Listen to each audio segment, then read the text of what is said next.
I wanted to learn about his life. I wanted to understand what he experienced so I can understand who he was today.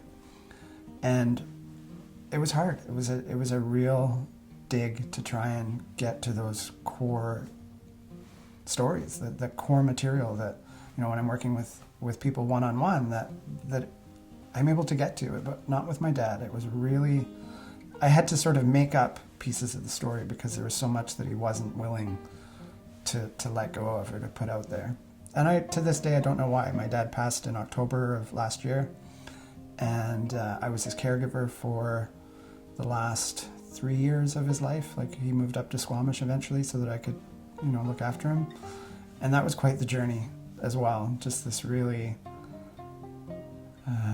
confronting experience. It was, it was challenging and hard, and I think it was kind of, definitely felt a closeness, but struggled with here I am taking care of a man who, on some level, I believe, didn't take care of me, right? So was also quite aware of like where I was on my journey, and very aware of what was, I'm quite aware of myself.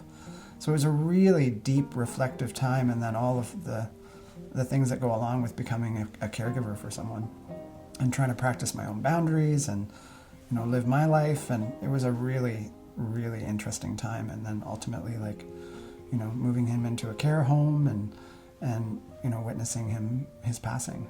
Yeah. So, on some level, I feel at peace with everything. I mean, I know that I tried to connect with him as best I could. I know that every effort was made to try and reconcile. But there's definitely a bit of a loss. Like, there's questions that have remained unanswered. But I do know that regardless of any of that, like that he loved me and he cared for me, and that ultimately he did his best.